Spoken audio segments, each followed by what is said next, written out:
முதல்ல ஆரம்பிக்கிறதுக்கு முன்னாடி இந்த மாதிரி மேடையை வந்து 19 வருஷம் தாண்டி 20வது வருஷத்தில் எனக்கு மறுபடியும் அமைச்சு கொடுத்த உங்களோட அன்புக்கும் அனைத்து தெய்வங்களுக்கும் என்னோட வணக்கத்தை நான் தெரிவிச்சுக்கிறேன். என்னோட நன்றியை நான் தெரிவிச்சுக்கிறேன். நான் கடமைப்பட்டிருக்கேன். ஏன்னா ஒரு சாதாரண பயணம் இல்லை. திடீர்னு சொன்னாங்க 19 வருஷம் ஆச்சு, 20வது வருஷம்ன்ட்டு. சத்தியமாக அந்த எண்ணிக்கையெல்லாம் பார்க்குறது இல்லை, உங்களோட அன்பு தான் பார்த்துட்டு வந்து. ஏன்னா ஒவ்வொரு நடிகரோட வாழ்க்கையை வந்து எப்போவுமே அப்படி மேலோட்டமாக போகிறது இல்லை. ஸ்டாக் மார்க்கெட் மாதிரி டிப்பாகவும் மேலே போகும். ஆனால் அந்த சோர்வடையும் போது மேலே போகும்போது போடா போய்கிட்டே இருடா அப்படின்னு சொல்கிறது நீங்கள் தான். ஆடியன்ஸு நீங்கள் திரையரங்கத்துக்கு வந்து இந்த நடிகை நல்லா அடுத்த படம் நல்லா பண்ணுவான் அப்படின்ற நம்பிக்கை கொடுக்கும்போது தான் ஒவ்வொரு திரைப்படத்தில் மறுபடியும் உழைச்சி போகிறது ஒரு விஷயம் இருக்குது. ஸோ இன்னைக்கு ரத்னம் திரைப்படம் வருகிற வெள்ளிக்கிழமை ஏப்ரல் 26 ரிலீஸ் ஆக போகுது. அதுக்கு முன்னாடி உங்ககிட்ட படத்தை பற்றி சொல்கிறதுக்கு முன்னாடி நாளைக்கு ஏப்ரல் 19 முக்கியமான நாள், ஓட்டு போட வேண்டிய நாள். கண்டிப்பாக நீங்கள் எல்லோரும் போய் தயவு செஞ்சு இன்றைக்கி எப்படி நீங்கள் பொறுமையாக எல்லோரும் பேசிகிட்டு இருக்கிறத காத்து நீங்கள் உட்காந்து பார்த்தீங்களோ அதே மாதிரி நாளைக்கு நிற்க வேண்டிய சூழ்நிலை. கண்டிப்பாக வெயில் அடிக்கும், கண்டிப்பாக நீளமான கியூ இருக்கும். ஆனால் வாக்குப்பதிவுன்றது ரொம்ப முக்கியம். இன்றைக்கி வேணாம் அடுத்த வெள்ளிக்கிழமை பார்த்துக்கலான்றது திரைப்படம். ஆனால் அன்றைக்கி ஓட்டு போயிட்டு அன்றைக்கி தான் நீங்கள் ஓட்டு போடணும். மறுபடியும் பார்த்துக்கலாம், அடுத்த 5 வருஷம் கழித்து பார்த்துக்கலான்னு மட்டும் யோசிக்காதீங்க தயவு செஞ்சு. ஏன்னா சிட்டியில் எப்போவுமே வந்து குறைவாக இருக்கும் ஓட்டு பதிவு. எப்போவுமே கிராமத்தில் வந்து 70% இருக்கும், சிட்டியில் நகரத்தில் தான் வந்து 50% இருக்கும். ஃபஸ்ட் டைம் ஓட்டர்ஸ் வேறு 10 லட்சம் ஓட்டர்ஸ் இந்த வாட்டி இருக்காங்க. எல்லோரும் வந்து நீங்கள் ஓட்டு போடணும். அது எனக்கு அதுக்கான விஷயம் அடுத்தது அப்புறம் சொல்கிறேன். ஒரு இன்ஸ்பிரேஷனான ஒரு விஷயம் இன்றைக்கி நான் நடந்தது காலம்பரை.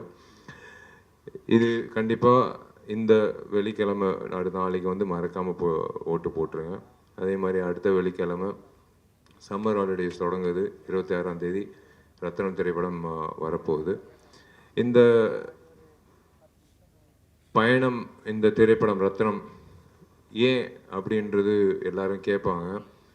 எனக்கு மார்க் ஆண்டனி வந்து ஒரு மிகப்பெரிய ஒரு திருப்புமுனை கொடுத்தது. தனஞ்சயன் சார் சொன்ன மாதிரி ஒரு 100 கோடி கிளப் அப்படின்றது ஒரு ஹீரோவுக்கு வந்து எப்போவுமே ஒரு அந்தஸ்து கொடுக்குறது. இவன் அவ்வளோதான் எப்போவுமே சொல்கிறது தான். சினிமா துறையில் வந்து அதிகமாக வந்து இவன் இதுக்கு மேலே போக முடியாது, இது அவ்வளோதான். அதுக்கப்புறம் டக்குன்னு வந்து ஒரு இயக்குனரோட போகும்போது, ஏங்க இந்த நேரத்தில் இந்த இயக்குனரோட எதுக்குங்க நீங்கள் பண்ணுறீங்க, அந்த ஆதிக்கோட எதுக்குங்க பண்ணுறீங்க, ஏங்க எனக்கு கண்டென்ட் பிடிச்சிருக்கு, கண்டிப்பாக அந்த கண்டென்ட் வந்து எனக்கு நல்ல இல்லைங்க ரிஸ்க் எடுக்கிறீங்கன்னு. பரவாயில்ல, நல்ல கண்டென்ட்டுக்கு ரிஸ்க் எடுக்கிறது தப்பு கிடையாதுன்னு. ஆனால் நீங்கள் தான் வந்து முன் வரிசையில் வந்து நீங்கள் அவனோட டேட் வாங்க போகிறீங்க அடுத்து இந்த படம் ரிலீஸ் ஆகும் போதுன்னு சொன்னேன். அவங்க தான் ஆதிக்கு பின்னாடி வந்து இன்றைக்கி ஆதிக்கு ஒரு நல்ல ஃப்யூச்சர் கிடச்சிச்சு. அதுதான் எனக்கு ரொம்ப சந்தோஷம். என் தம்பிக்கு ஒரு நல்ல ஃப்யூச்சர் கிடச்சிச்சு மார்க் ஆண்டனியில். எனக்கு ஒரு நல்ல இவர் ஏதோ இந்த அண்ணன் சமுத்திரகன்யா மாதிரி எனக்கு இன்னொரு அண்ணன் எஸ்ஜி சூர்யா கிடைச்சாரு, சுனில் அவர்கள் கிடைச்சாரு. அந்த மார்க் ஆண்டனி திரைப்படம் வந்து ஒரு மிகப்பெரிய வெற்றி அடைஞ்சது. அதுக்கப்புறம் எல்லாரும் வந்து ஆதிக்கு பின்னாடி சுற்ற ஆரம்பிச்சிட்டாங்க டேட்டுக்காக. அதுக்கப்புறம் வந்து அதான் ஹரி சார் சொன்ன மாதிரி எப்போவுமே வந்து காது வச்சு எல்லாத்தையும் கேட்கணும். நல்லது கெட்டது எல்லாமே கேட்கணும். நம்ம கெட்டது நம்மளை பற்றி சொல்கிறாங்க கேட்கக்கூடாது, நம்ம அது நெகட்டிவாக சொல்லும் போது கேட்கக்கூடாது. அப்படி இல்லை, அவர் சொன்ன மாதிரி சுற்றிக்கிட்டே இருக்கணும்.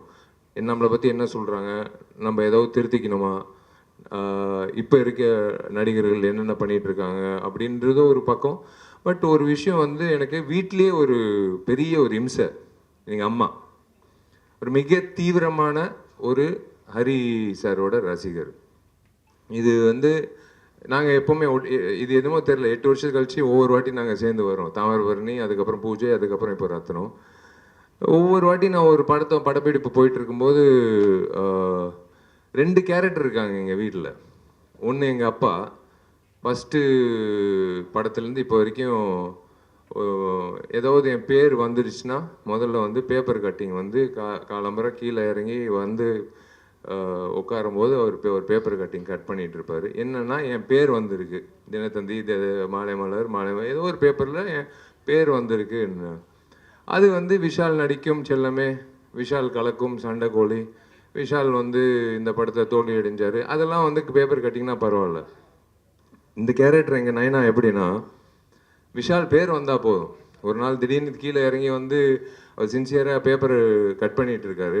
என்ன பண்ணிகிட்டு இருக்கீங்கன்னா, இல்லை உனக்கும் பிரியாமணிக்கும் காதல்னு வருது, இது ஏன்ப்பா கட் பண்ணுறீங்கன்னா, இல்லை உன் பேர் வந்திருக்கு அவ்வளோதான், அது போதும் எனக்கு அப்படின்னு கட் பண்ணி இருக்கிற ஒரு கேரக்டர். அப்படி ஒரு கேரக்டர் இருக்கார். ரெண்டாவது கேரக்டர் வந்து எங்கள் அம்மா. ஒவ்வொரு திரைப்படத்துக்கு நான் படப்பிடி போகும்போது, டே இங்கிட்டு வா, நீ எப்போ ஹரியோட படம் பண்ண போகிற அப்படின்னு கேட்பாங்க. இல்லைம்மா அது நேரம் வரும்போது கண்டிப்பாக அமையும். சும்மா நான் வந்து டிவிலே பார்த்துட்டு இருக்க முடியாது. இப்போ சீக்கிரமாக வந்து ஹரியோட எனக்கு ஹரியோட நீ இப்போ படம் பண்ணணும். அம்மா டைம் வரும்போது கண்டிப்பாக நான் நடக்கும்மா, டெஃபினட்டாக நடக்கும்னு ஒவ்வொரு வாட்டி இப்போ சொல்லிகிட்டே இருப்பாங்க. ஸோ இந்த நேரத்தில் மார்க்கண்ணி முடிஞ்சு இப்போது சுற்றி கேட்கும்போது எல்லாரும் வந்து சொன்ன விஷயம் வந்து, சார் அந்த பழைய விஷால் பார்க்குற மாதிரி ஒரு சண்டைக்கோழி, திமிரு, தாமிரபரணி விஷால் பார்க்கணும் மாதிரி இருக்குது அப்படின்னு சொன்னோன்னே எனக்கு என்னமோ தெரில. இதுக்கு உண்மையிலே மனசார எப்பவுமே ஃபில்டர் கிடையாது, உங்கள் எல்லோருக்கும் தெரியும். இந்த திரைப்படத்துக்கு முக்கியமான காரணம் வந்து மினி ஸ்டுடியோஸ் வினோத் தான். வினோத் வந்து சொன்னாப்புல, சார் நீங்கள் ஹரி சாரோட மறுபடி படம் பண்ணணும், நீங்கள் பண்ணோம் சார் அப்படின்னாப்புல. Correct, okay. நான் நேராக ஹரி சார் ஃபோன் அடித்தேன். சார் நம்ம 2 பேரும் சேர்ந்து படம் பண்ணலாமா சார்? ரொம்ப சந்தோஷப்பட்டார். ஏன்னா எனக்கு அண்ணன் மாதிரி தான், நான் எப்போவுமே என்னோட பெரிய அண்ணன் மாதிரி தான் நான் வந்து ஹரி சார் பார்த்தது உண்டு பர்சனலாக. எப்போவுமே ஒரு பெரிய அண்ணன்கிட்ட எப்படி நடந்துக்கிறது, அவங்க வீட்டில் கூட என்னை அப்படி தான் பார்ப்பாங்க, அவங்க வீட்டு பிள்ளை மாதிரி தான் பார்ப்பாங்க. நான் ஹரி சார் கிட்ட சொல்லும்போது ரொம்ப சந்தோஷம், பண்ணலாம் விஷயம் இல்லை, அங்கிட்டே இருங்க சார், நான் வரேன் உங்கள் ஆஃபீஸ்க்கு, அலுவலகத்துக்கு வரேன், நம்ம படம் பண்ணலாம் சார்னு சொல்லும்போது சார் ஒரு லைன் சொன்னார். லைன் சொல்லும்போது ஒரு விஷயம் எப்போவுமேங்க, ஒரு நடிகருக்கு ஒரு புதுமுக இயக்குனர் கதை சொல்லும்போது அது நல்லா இருக்குது நல்லா இல்லைன்றது டக்குன்னு சொல்லிடலாம். ஒரு பெரிய இயக்குனர் 3ஆம் முறை வரும்போது, அது 2 முறை, அதுவும் பெரிய வெற்றி உங்களால் கிடைச்சதுனால 3ஆம் முறை வரும்போது சார் என்ன வச்சிருப்பார் அப்படின்னு ஒரு தயக்கத்தில் இருப்போம் டெஃபினட்டாக, எப்படி பண்ணியிருப்பாருன்னு. ஆனால் எனக்கு ஒரு தேவி சொன்ன மாதிரி, எல்லாரும் சொன்ன மாதிரி, சுகுமார் சொன்ன மாதிரி, சமுத்திரகன்யா சொன்ன மாதிரி, எல்லாரும் அது எதிர்பார்க்காத ஒரு ட்விஸ்ட், ஒரு விஷயம் வச்சிருந்தாரு திரைக்கதையில். ஒரு 30 நிமிஷம் கழிச்சு நான் சத்தியமாக எதிர்பார்க்கல. அது கேட்ட உடனே வந்து எனக்கு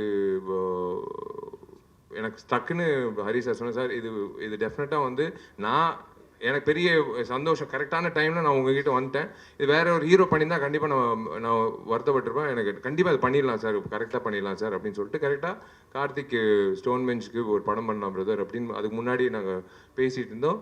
கரெக்டாக வந்து இல்லை கார்த்திக் இந்த படம் பண்ணிடலாம் அப்படின்னு சொல்லி அமைஞ்சுது. இதுதான் நானும் ஹரி சார் பயணம் தொடங்கணும். இதுக்கு ஒரு நல்ல ஒரு பிளாட்ஃபார்ம் வேணும். ஏன்னா இப்படி நின்று பேசிகிட்டு இருக்கும்போது நம்ம என்ன தான் நினைச்சாலும் ஒரு நல்ல ஒரு பிளாட்ஃபார்ம்ன்றது ஒரு நல்ல ஒரு தயாரிப்பாளர் தேவை. அப்படி வந்து எனக்கு ஒரு நல்ல தயாரிப்பாளர் வந்து கார்த்திக்கு கிடைச்சாப்புல. எனக்கு தெரியாது அப்போது டார்லிங் அலங்கார பாண்டியனோ இல்லை ஜி ஸ்டுடியோ அந்த டைமில் வந்து எனக்கு பேர்கள் தெரியாது. ஆனால் கார்த்திக்கு பண்ணலாம் அப்படின்னு சொல்லும்போது then I got to meet every one and we started off and அந்த படம் தொடங்கிடுச்சு. எனக்கு தேவி இந்த படத்தை கூட இசையமைக்கிறாருன்னு சொன்னோடனே அப்பா கடைசியாக என் டார்லிங் வந்து என்னோட சேர போகிறாப்புல அப்படின்னு சொல்லி தேவியும் வந்ததுக்கப்புறம் அடுத்தது வந்து கேஸ்டிங்னு சொல்லும்போது ஒவ்வொரு விஷயமா, பிரியாவோட ஃபஸ்ட் டைம் நான் நடிக்கிறேன், லவ்லி ஹியூமன் பீயிங். அண்ட் கண்டிப்பாக ஒரு விஷயம் நான் ஒன்று சொல்லிக்கிறேங்க ஹரி சார் பற்றி, இதுக்கு நீங்கள் கண்டிப்பாக நீங்கள் கை தட்டணும். ஹீரோவுக்கு முக்கியத்துவம் கொடுக்கறது எல்லா இயக்குனரும் கொடுப்பாங்க. ஆனால் ஒவ்வொரு படத்தில், ஒரு படத்தில் பார்த்தீங்கன்னா ஏன் திரைப்படத்தில் ஒரு பெண்மணிக்கு வந்து முக்கியத்துவம் கொடுத்து அந்த பெண்மணியை வந்து தியேட்டர் விட்டு வெளில போகும்போது அவங்கள மனசில் வச்சுக்கிற அளவுக்கு அவர் எப்பவுமே ஒரு கதாபாத்திரம் வந்து உண்டாக்கி கொடுப்பார். அதுதான் ஒரு படத்தோட வெற்றி. ஹீரோ வந்தான், சண்டை போட்டான், லவ் பண்ணான், கல்யாணம் பண்ணிட்டான், முடிச்சுட்டா, அதுக்கப்புறம் படம் முடிச்சு, அப்படி இல்லை. அந்த அந்த கதாநாயகிக்கு என்ன கதாபாத்திரன்றது என் கேரியரில் நான் நிறைய படங்கள் பார்த்துருக்கேன். அவ்வளோ வலுவான ஒரு கதாபாத்திரம் ஒரு கதாநாயகிக்கு கிடைச்சிச்சுன்னா, அந்த கதாநாயகின்ட்டு இல்லை, அந்த பெண்மணிக்கு அந்த கேரக்டர் கிடைச்சிச்சுன்னா அது மிகப்பெரிய அளவில் பேசப்படும். இந்த நேரத்தில் வந்து சமுத்திரக்கனி அண்ணன் வராரு அப்படின்னு சொன்னோன்னே எனக்கு சூப்பர், ஓகே அண்ணன், both are born to different mothers, அவ்வளோதான். என்னோட அண்ணன், என்ன வேணாலும் அவர்கிட்ட போய் பேசலாம், கட்டி பிடிச்சி அழுவலாம், சிரிக்கலாம், என்ன வேணாலும். ஏன்னா அவர் ஒரு விஷயம் சொன்னார் கேட்கும்போது, நானும் விஷாலும் ஒன்று பேசிகிட்டு இருக்கோம் அப்படின்றது. நாங்கள் சில விஷயங்கள், சில கதைகள் கேட்கும்போது மறந்துடுவோம். ஆனால் இத்தனை வருஷம் கழிச்சு ஒரு கதை வந்து நான் அண்ணனை விரட்டிகிட்டே இருக்கேன், ஒரு கதை, அண்ணா இந்த படம் பண்ணலாம். ஏன்னா எனக்கு அந்த அந்த அந்த நேரத்தில் இவருக்கு ஏதாவது ஒரு அட்வான்ஸ் கொடுத்துடலான்னு சொல்லிட்டு என்னன்னு தெரியாமல் எனக்கு தெரியும் இப்போ 100 ரூபா கொடுத்தேன்னு நினைக்கிறேன். 1:30 மணிக்கு நைட்டு ஒரு கதை சொல்லும்போது பல வருஷம் ஆச்சு.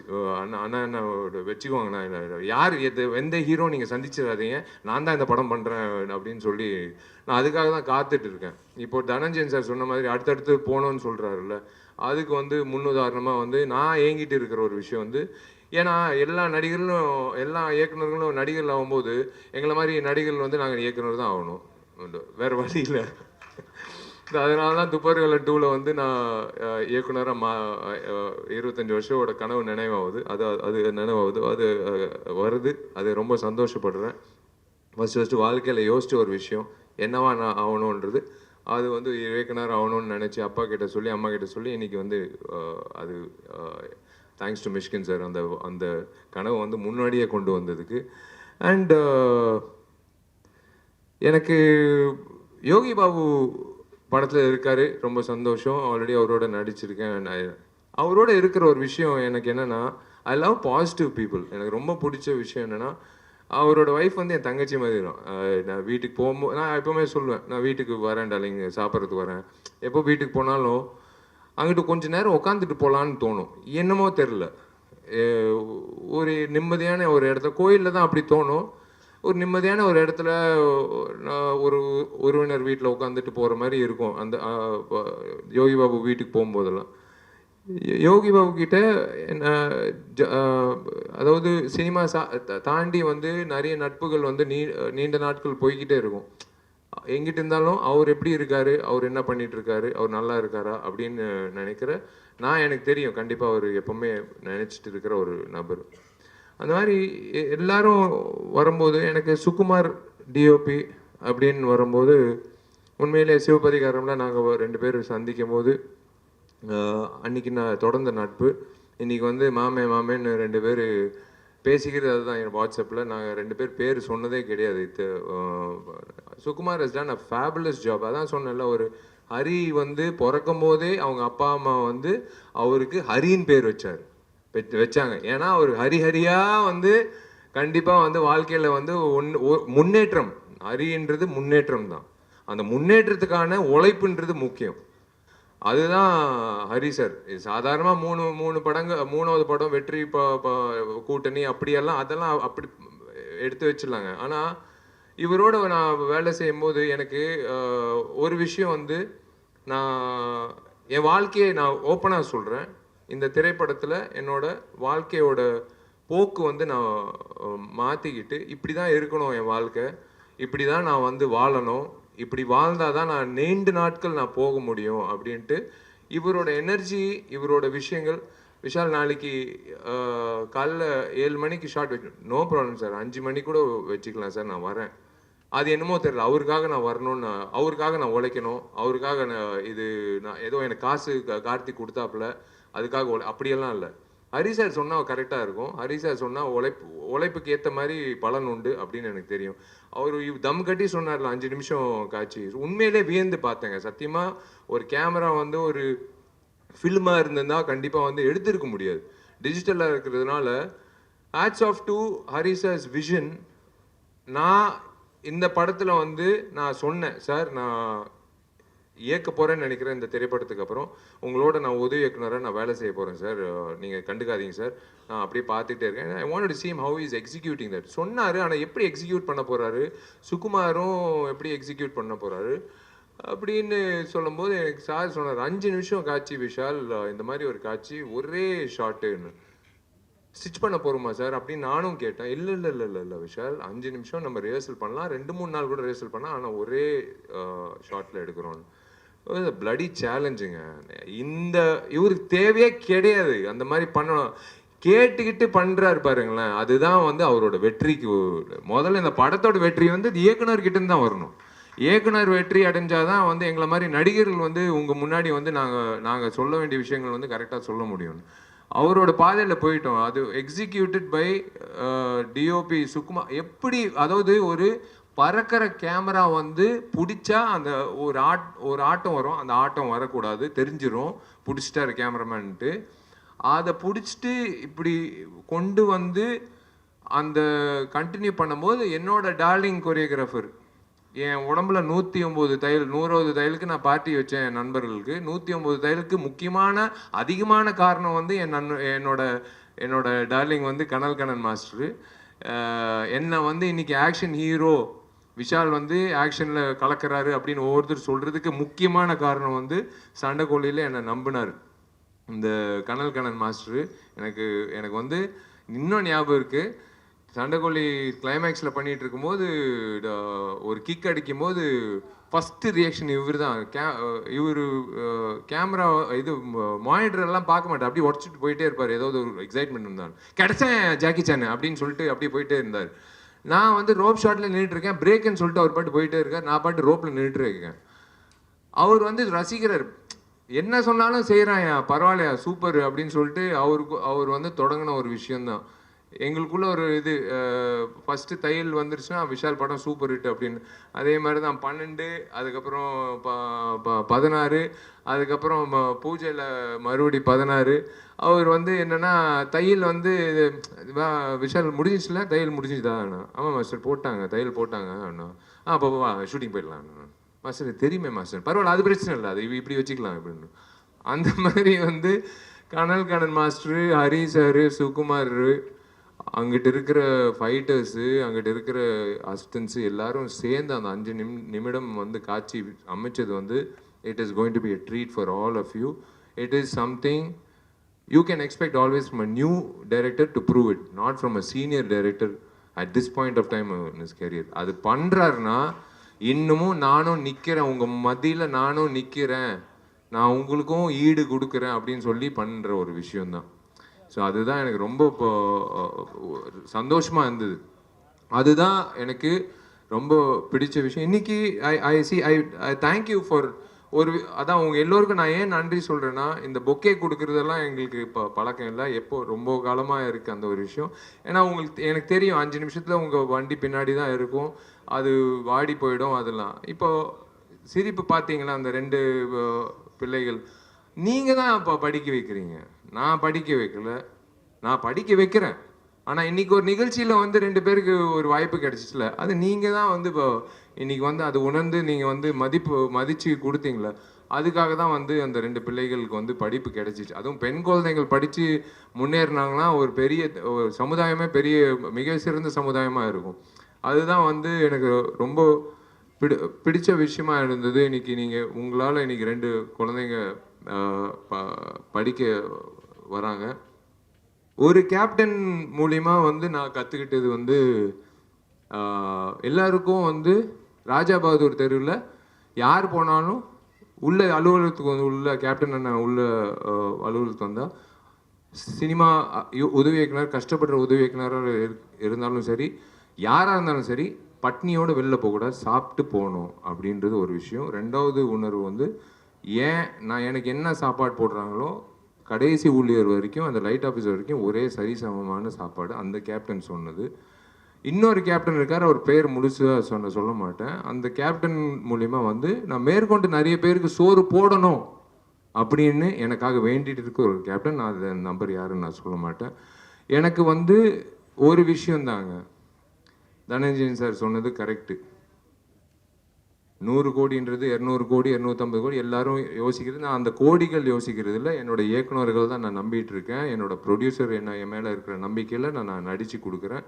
அந்த வெள்ளிக்கிழமை இந்த தெய்வங்கள்லாம் வந்து வெள்ளிக்கிழமை நல்ல படங்கள் அப்படின்னு சொல்லி அந்த கொடுக்குற அந்த தெய்வங்கள் கொடுக்குற அந்த தீர்ப்பு தான் நாங்கள் வேண்டிக்கிறோம். இதில் முக்கிய விஷயங்கள் என்னென்னா, ஒரு நல்ல டிஸ்ட்ரிபியூட்டர் கிட்ட போகணும், ஒரு நல்ல திரையரங்கத்தில் வரணும், ஒரு நல்ல தேதியில் வரணும். எதுக்காக படம் எடுக்கிறோம்? ஒரு குடும்பத்துக்காக. குடும்பம் எப்போ போவாங்க? விடுமுறையில் பிள்ளைகளுக்கெல்லாம் எக்ஸாம் முடிஞ்சதுக்கப்புறம். அதே மாதிரி தான் இன்றைக்கி வந்து என்னோடய விநியோகஸ்தர்கள் எப்போவுமே ஒரு நல்ல படம் வந்தால் யோசிக்கிறது சில பேர் தான். அப்போலேருந்து எங்கிட்ட இருக்கிற சீனு என்னோட நண்பர், பிரதர்னே சொல்வேன், நண்பர்கள், என்னோட வெல்விஷர் லக்ஷ்மண் அவர்கள் இருக்கார், இன்னிப்பா இந்த திரைப்படம் நம்பி வாங்கின சதீஷ் அவர்கள், என்ன நிறைய பேர், ராஜமன்னார் மன்னார் அவர்கள், எஸ்பெக்ட் சீனு, இது எல்லாமே திருப்பூர் சுப்பிரமணியம் அண்ணன், எல்லாரும் வந்து நான் ஏன் வந்து அண்ணன் இது நான் ஒரு உரிமையோட இந்த படம் வந்து பண்ணிடுங்க அப்படின்னு ஏன் சொல்கிறேன்னா, எனக்கு ஒரு நம்பிக்கை, என் மேலே இருக்கிற நம்பிக்கை அவங்களுக்கு இருக்குது. அதே மாதிரி தான் இப்போ தொடங்கிட்டு போயிட்டே இருக்குது. ஸோ அதனால் ஒரு நல்ல திரையரங்கத்தில் வர்றதுக்கான வாய்ப்பு கொடுக்குற அத்தனை விநியோகஸ்தர்களுக்கும் திரையரங்க உரிமையாளர்களுக்கும் என்னோட நன்றி தெரிவிச்சுக்கிறேன். மீனா அவர்களுக்கும் நான் நன்றி தெரிவிச்சுக்கிறேன். பிவிஆருக்கு இந்த விஷயத்தில் வந்து தனஞ்சயன் சார் சொன்னது அதான். 2 நாள் முன்னாடி நான் பேசினது வந்து காரசாரமாக இருக்குது, அதனால் தள்ளி போச்சுன்னு. இந்த ஒரே விஷயந்தாங்க, சினிமாவில் அவர் சொன்ன ஒரு விஷயம் கடைசியாக சொன்னார், அதுதான் முன்னாடி சொல்லணும். ஒரு சின்ன படம் வருதுன்னு சொன்னார் பாருங்களேன், அதுக்கு தான் நான் போராடிட்டு இருக்கேன். என் படம் ரத்தனத்துக்காக நான் போராடல. என் படம் ரத்னம் வந்து கண்டிப்பாக நாங்கள் நேர்மையாக எடுத்திருக்கோம், கண்டிப்பாக வந்து கிடைக்கும். பெரிய படங்களுக்கு எப்போவுமே வந்து ஒரு இடம் இருக்குது. கண்டிப்பாக வந்து நாங்கள் போராடுறது வந்து அந்த ஒவ்வொரு வருஷமும் காத்துக்கிட்டு இருக்காங்க பாருங்களேன், சின்ன படங்கள் வந்து தியேட்டரில் வந்து அவங்களுக்கும் ஒரு வாய்ப்பு கிடைக்கணும் இல்லைங்க, கஷ்டப்படுறாங்க இல்லைங்க. அதுக்காக தான் வந்து அறிவுரை சொல்கிறோம், வெயிட் பண்ணுங்கள், கொஞ்சம் பொறுமையாக. அவங்க சில நேரத்தில் கான்ட்ரவர்ஷியல் நினைக்கிறாங்க நான் சொல்கிறது. இப்போ தனஞ்சய சார் சொன்னார் பாருங்களேன், அந்த தேதியில் வந்து ஒரு படம் தள்ளி போச்சுன்னு. நான் அந்த படம் தள்ளி போகிறதுக்காக நான் பேசலை. எல்லோருக்கும் வாய்ப்பு இருக்கு இந்த சினிமா துறையில். எல்லா வெள்ளிக்கிழமை எல்லா சினிமாவும் ஒன்று தான். அது பெரிய படம் சின்ன படம்ன்ற நினைக்கிறது மக்கள். நடுவில் இருக்கிறவங்க கிடையாது. நடுவில் இருக்கிறவங்க யாருக்குமே அந்த உரிமை கிடையாது. சின்ன திரைப்படங்கள் வாழணும். அவரோட திரைப்படம் 150 இல்லை 300 ஸ்க்ரீன் கூட கொடுக்கணும். ஏன்னா அந்த படம் நல்லா இருந்தால் கண்டிப்பாக அது வந்து 500 ஸ்க்ரீன் கூட வரும், அது தப்பே கிடையாது. நம்ம ஒரு வட்டத்துக்குள்ளே நம்ம போகக்கூடாது. நம்ம ஒரு விஷயத்துக்காக பயந்து யாருமே சினிமாவை வந்து cannot own cinemas for every one. நான் தான் அது கற்றுக்கிட்ட ஒரு விஷயம். அதனால தான் வந்து நான் ஒரு விஷயத்த வந்து என் ஆதாயத்தை நான் கொட்டிக்கிட்டேன். ஏன்னா நான் உழைச்சிருக்கேங்க, நான் வந்து என் தயாரிப்பாளர் வந்து வட்டி கட்டுறாரு. நான் திரும்பவும் சொல்கிறேன், என் தயாரிப்பாளர் முகத்தை நான் பார்க்கணும். ஒவ்வொரு வாட்டி நான் பார்க்கும்போது அந்த தயாரிப்பாளர் ஜெயிக்கணுன்றதுக்காக தான் நாங்கள்லாம் உழைக்கிறோம். அந்த தயாரிப்பாளர் ஜெயிச்சாதான் மேற்கொண்டு இன்னொரு தயாரிப்பாளர் கதிரேசன் சார் எத்தனை வருஷமாக வெயிட் பண்ணிட்டு இருக்காரு எனக்காக திரைப்படம் அவரோட நான் பயணிக்கணும். நானும் ஆசைப்படுறேன், அவரும் ஆசைப்படுறோம். கரெக்டான திரைப்படம், கரெக்டான ஒரு இயக்குனர்ன்றது. எல்லா இயக்குனர்களும் எல்லா தயாரிப்பாளர்களும் யோசிக்கிற விஷயம் அது ஒன்று தான். அதுக்காக தான் நான் இந்த படம் வந்து தள்ளி போகிறதுக்கெல்லாம் இல்லை, அப்படியெல்லாம் நான் எதுவும் பேசல. இருக்கிற உண்மையை வந்து எனக்கு தெரியலங்க. எங்கள் அப்பா அம்மா கற்றுக் கொடுத்த விஷயங்க எனக்கு தெரியாது. ஃபில்டர்லாம் கிடையாது. எங்கள் வீட்டில் தண்ணி உள்ளே வந்துருச்சுன்னா, எங்கள் அம்மா அழுதுச்சுன்னா நான் கண்டிப்பாக நான் சொல்லுவேன். அண்ணா நகர்லேயே தண்ணி வந்துருச்சுன்னா அப்போ உங்கள் வீட்டில் வந்து தண்ணி வரும்ல, அதுக்கு தான் நான் வந்து நான் சொன்னேன். நான் சும்மா வந்து என்னோட எமோஷன் வந்து ப்ரமோஷனுக்காக நான் பயன்படுத்துறது கிடையாது. சத்தியமாக நான் சொல்கிறேன், என்னோட எமோஷன் வந்து நான் சத்தியமாக நான் ஒரு சராசரி மனிதனா, நான் ஒரு வாக்காளராக இந்த நாட்டு குடிமகனா நான் பதிவு பண்ணுறேன், அவ்வளோதான். அது சில நேரத்தில் சில பேர் கோவப்படுங்க, ஆனால் நான் சொல்கிறது உண்மைதான். நிறைய பேர் சொல்லுவாங்க அது உண்மைதான். அதுக்காக தான் நான் சொல்கிறேன். அரசியல் இருந்ததே தனஞ்சய் சார் சொன்ன மாதிரி கேட்டது நான் சொன்னது. நான் இப்போவும் சொல்கிறேன், 26 வந்து நான் வரக்கூடாது, நான் வேண்டிக்கிறேன். நீங்கள் பூர்த்தி செஞ்சுருங்க. நல்ல விஷயங்கள் நீங்கள் செஞ்சிட்டிங்கன்னா எங்களை மாதிரி ஆட்கள் ஏங்க அரசியல்வாதிகள் நடிகர்லாம் மாறும்போது நடிகர்கள் ஏங்க அரசியல்வாதியாக மாறக்கூடாது? அதுதான் நான் சொல்கிறேன். நீங்கள் நல்லது செஞ்சிட்டிங்கன்னா நாங்கள் எதுக்குங்க இன்னொரு கொடியை வச்சுக்கிட்டு நாங்கள் வந்து ஆட்டிக்கிட்டு இருக்கணும்? நல்லது செய்கிறதுக்கு வந்து என்ஜிஓ வந்து யாருக்காவது வேவ் லென்த் மிஸ் ஆகுதா? எல்லா என்ஜிஓ வந்து ஒரே உணர்வு தான், எல்லாருக்கும் நல்லது செய்யணுன்றது. ஆனால் ஏன் கட்சிகள் மட்டும் வந்து வெவ்வேறு மேனிஃபெஸ்டோ வெவ்வேறு? அப்படி இல்லை, எல்லாருக்கும் என்ன ஒரு குறிக்கோள், நல்லது செய்யணும்னு. நான் வந்து ஹரி சார் படத்தில் நடிக்கும்போது வில்லாத்தி குளத்தில் வந்து நான் போய் எனக்கு அந்த நேரத்தில் அந்த வாய்ப்பு கிடைச்சிச்சு, கடவுள் கொடுத்த வாய்ப்பு. அந்த நேரத்தில் அந்த இடத்துல தண்ணி குடிநீருங்க, சாதாரண குடிநீர். இப்போ டேப் ஓப்பன் பண்ணி பல் தேய்க்கும் போது கூட எனக்கு பயமாக இருக்குது. அது மூடி அது அது அது கரெக்டாக பயன்படுத்தணும். அந்த தண்ணியை இப்போ வேஸ்ட் பண்ணக்கூடாது. ஏன்னா அந்த கிராமத்தில் பார்த்த ஒரு விஷயம் தான். அதுதான் வந்து நாங்கள் வந்து ஆதகங்கள்லாம் நாங்கள் சொல்கிறது. இன்னைக்கு கூட காலையில் வந்து 7 மணி ஃப்ளைட்டில் நான் போயிருந்தால் ஒரு அபூர்வமான ஒரு விஷயம் நான் பார்த்துருக்க முடியாது. 12 மணிக்கு ஃப்ளைட்டில் போனதுனால தான் ஒரு அபூர்வமான ஒரு விஷயம் நடந்தது. அது ஒரு நல்ல ஒரு மனிதர் சந்திக்கிறதுக்கான ஒரு வாய்ப்பு கிடைச்சிது. அவங்க பேர் அபூர்வா தான். அவங்களும் வந்து நல்லது செய்யணும் அப்படின்னு சொல்லிட்டு சொல்லும்போது, பேசும்போது எனக்கு ஒரு விஷயம் தோணுச்சு. கடவுளாக பார்த்து கொடுத்த ஒரு ஒரு சந்தர்ப்பம். இந்த பெண்மணியை வந்து பார்க்கறது, நம்ம உழைக்கிறோம்னு சொல்லிட்டு இருக்கோமே, அதை தாண்டி ஒருத்தர் அவங்களோட உழைப்பு சொல்லும்போது, நம்ம இனிமேல் சொல்லக்கூடாது நம்மளோட உழைப்பை பற்றி அப்படின்னு நினைக்கிற ஒரு விஷயம் வந்து கடவுளாக பார்த்து என்னை வந்து போகிற போக்கில் வந்து எல்லாரையும் சந்திக்கிறதுக்கு ஒரு வாய்ப்பு கிடைக்குது. அதுக்கு தான் நான் சொல்கிறேன். ஸோ எனக்கு வந்து நல்ல சம்பளம் வந்து கார்த்திக் கொடுத்துருக்காரு. நான் அதில் வந்து நல்லது செய்கிறேன். உங்களுக்கே தெரியும், அரசியலுக்கு வந்தால் ஒரு எம்எல்ஏக்கு என்ன மாதம் கிடைக்குது, ஒரு எம்எல்ஏக்கு வந்து 12 மாதத்தில் எப்படி, கண்டிப்பாக கம்மியாக தான் கிடைக்கும். கண்டிப்பாக வந்து எல்லாத்தையும் இழந்து தான் போகணும். எல்லாமே தெரியும் சார். I know definitely. அதுக்குள்ளே நீங்கள் உங்கள் விஷயத்த நீங்கள் பண்ணிட்டீங்கன்னா, நாங்கள் வந்து இதே மாதிரி ரத்தனத்தை மாதிரி இன்னும் பெரிய ரத்தனங்களாக கொடுத்துக்கிட்டே இருப்போம். உங்களை சந்தோஷப்படுத்துவோம். அவங்கவுங்க வேலை அவங்கவுங்க பண்ணணும் அப்படின்றது உங்கள் கையில் தான் இருக்குது. அதுதான் நான் சொல்லுவேன். என் கையில் இருக்கிறது ஒரே ஒரு விஷயந்தான். இது வந்து கண்டிப்பாக நான் நாளைக்கு ஓட்டு போட்டுருவேன். அந்த மாதிரி நீங்களும் ஓட்டு போட்டுருங்க. இந்த இடத்துல வந்து ரொம்ப ரொம்ப நன்றி. எல்லாருக்கும் நான் ஒரு விஷயம் நான் சொல்கிறேன். எல்லாரும் சொல்கிறது வாங்க திரையரங்குக்கு வந்து இப்போ படம் பாருங்கன்னு. ஆனால் கண்டிப்பாக நான் உங்களை மறுபடியும் இந்த வருஷம் கடைசியில் மறுபடியும் இன்னொரு திரைப்படத்தில் நான் ப்ரமோஷனில் வந்து உங்களை தைரியமாக நான் சந்திப்பேன். மார்க் ஆண்டனி சொன்னது நடக்கலைன்னா நான் இன்றைக்கி வந்து இந்த ஃபங்க்ஷனே வந்து அட்டென்ட் பண்ணியிருக்க மாட்டேன். ஏன்னா தைரியமாக என்னால் இப்போ உங்களை சந்திக்க முடியாது. சொன்ன விஷயங்கள் மார்க் ஆண்டனியில் இருந்ததுனால தான் நீங்கள் வந்து 100 கோடிக்கு நீங்கள் கொண்டு வந்து சேர்த்துட்டீங்க. அதனால தான் இன்றைக்கும் நான் சொல்கிறேன், ஹரி சார் உழைப்பு, விஷால் இல்லை, அதெல்லாம் ஓகே. ஹரி என்ற இயக்குனரோட உழைப்புல நாங்கெல்லாம் வந்து அந்த யூனிவர்ஸ், இஸ் எ யூனிவர்ஸ். அந்த யூனிவர்ஸ்ல நாங்கெல்லாம் ஒரு பிளானட்ஸா வந்து நாங்கள் வந்து கரெக்டான அலைன்மெண்ட்ல வந்து உங்களுக்கு ஒரு கேலக்சியான ஒரு பயங்கரமான ஒரு என்டர்டெயின்மெண்ட் வேல்யூ ஏப்ரல் 26 உங்களுக்காக காத்துட்டு இருக்கு. ரொம்ப ரொம்ப நன்றி. நீங்கள் தேங்க்யூ சப்னா, தேங்க்யூ. இந்த சட்டை மாத்துற விஷயம் வந்து கண்டிப்பாக வந்து என்னால் முடியாது. என்னால் ஒரு இன்டர்வியூலே வந்து அத்தனை சட்டை வந்து மாற்றணும்னு சொல்லிட்டு நின்றுருப்பாப்புல காஸ்டியூமர். முடியாதுங்க, ஒரே சட்டை தான். ஆனால் ஓயாமல் சட்டை ஆனால் சூப்பராக இது எங்கிட்டு வாங்குறாருன்னு மட்டும் நான் கேட்கணுங்க.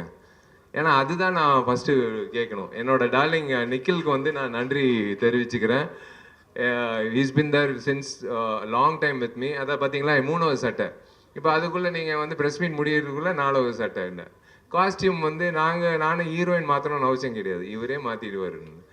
ஸோ இந்த நேரத்தில் வந்து